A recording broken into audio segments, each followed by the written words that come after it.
Do you like having the flesh melted from your bones by nuclear radiation? Of course not. Who does? Luckily for you, here at Vault-Tec, we've just built a state-of-the-art facility right in your neighbourhood. You can ride out the apocalypse in style with us, should the worst happen. Sign up today to guarantee your place. Vault-Tec, prepare for the future.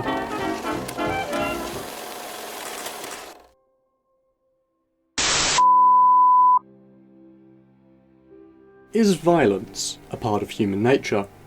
To find out, myself and fellow YouTuber Lich decided to trap 100 players within a fallout shelter, give them guns, and see if they would resort to violence simply because they had the option to, or if they would keep peace and build a brighter future. In order to find out, I had to build a vault.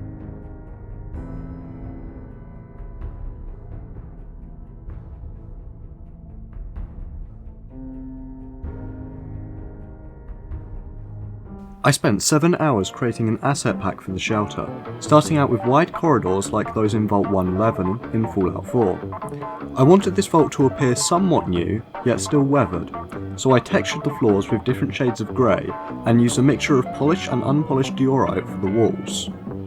I also designed an open and closed variant of the bulkheads found throughout the vault to separate out the different areas. Once I had several variants of corridors, I moved on to creating the main atrium of the vault.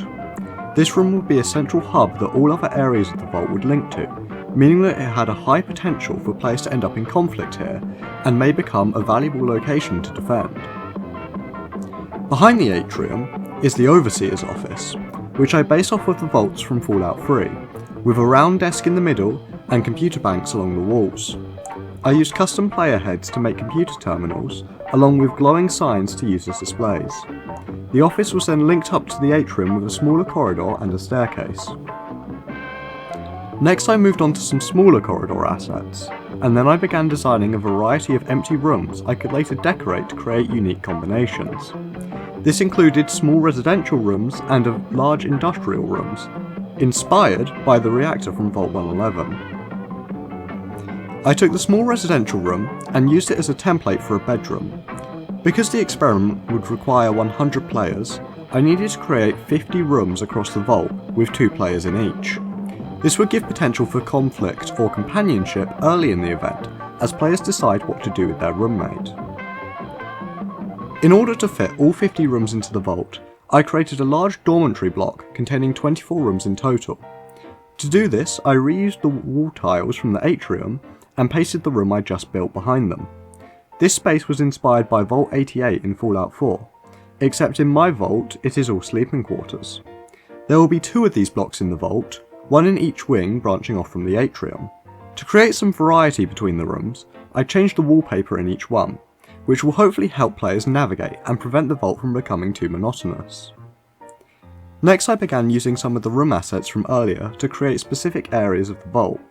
For example, I used a large industrial room to create a power plant, and the large residential room to make a canteen. I also built a hydroponic garden, an infirmary, a storage room, a server room, a water treatment plant, an armory, a toilet and a gym. These rooms will be scattered throughout the vault for players to find weapons or seek shelter in. With the rooms done, the last part of the vault was the iconic door. My plan for this door was to animate it with command block stop motion, but first I had to design the entrance hall behind it.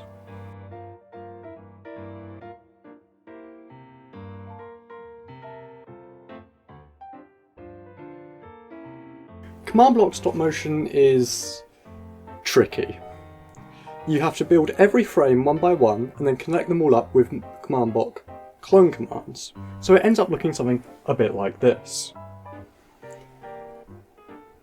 I started creating each frame for the animation, and then I had to link up every command block with redstone, creating a horrible spaghetti mess of different coloured wool.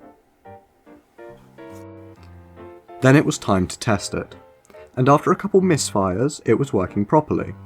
I increased the game tick speed to make the animation faster. After this, I filled in the empty areas with stone and added some corridors and rooms to the back area. With all the vault assets complete, it was time to move on to the Wasteland terrain. I opened up World Painter and set to work painting the playable area, which I will later fill with iconic Fallout references like the red rocket truck stop. That's too many trees. Time to scale that back a bit. Once the world was ready, I began pasting in the shelter assets made earlier in the video. This led to the creation of a twisting labyrinth of rooms and tunnels, with multiple entry points to each to increase the chances of players running into one another and sparking conflict. There are 2 dormitory blocks either side of the vault to accommodate the 100 players. Later in the video I will show off the code to allocate each room.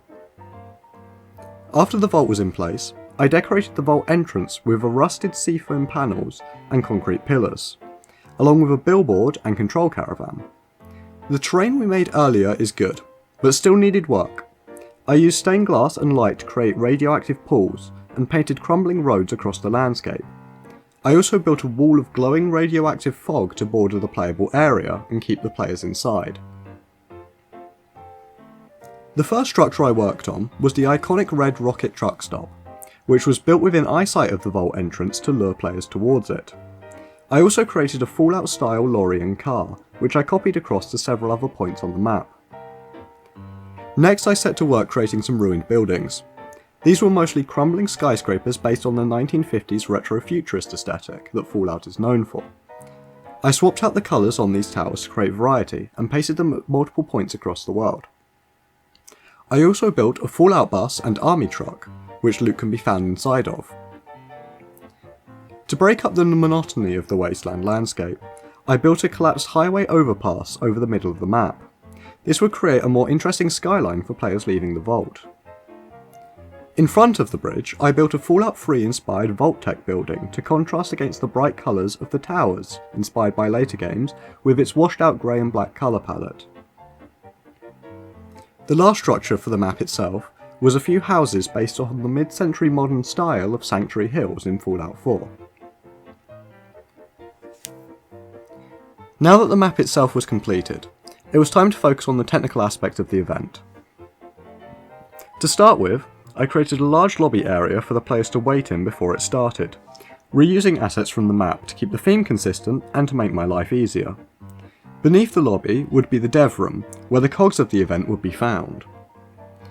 The main thing I had to code for the event was the room allocation. 100 players needed to be randomly assigned to 50 rooms. To start with, I tried to simply run a function that would set all the players to a team with their room number simultaneously. However, this did not work, as all the players would just get given the last team on the list. I then had to get the coordinates of every room, and code a separate function that would teleport each player to the room their team corresponded to. This luckily worked well, however it was tedious to code.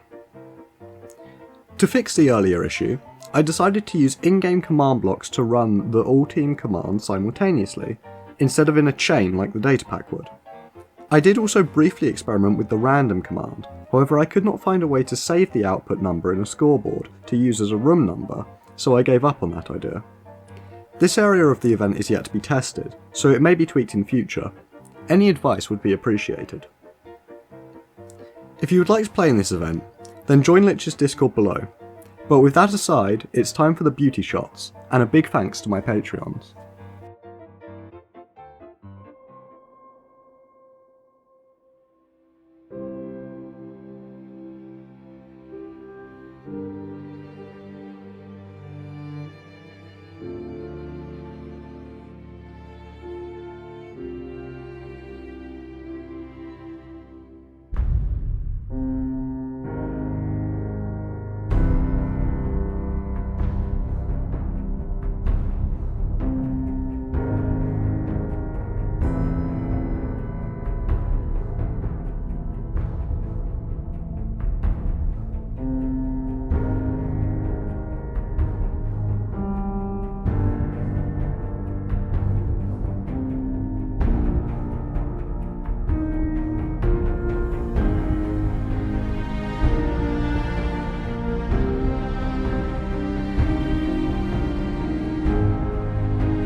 Now for the impeccable improv, non-scripted part.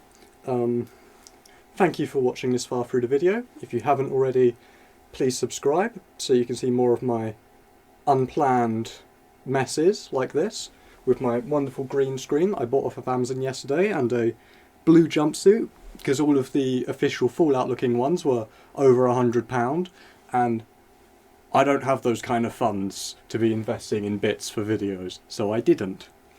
If you want to play in this map, it's being part of an event that my fellow YouTuber Lich is hosting, so join his Discord link down below if you want to take part in that. And if you want to play in the map for yourself, once Lich's video has come out, it will be available on my Patreon for $5 at the Baby Bats tier, just like all my other maps will be. But other than that, thank you very much for watching, and I look forward to seeing what you can make.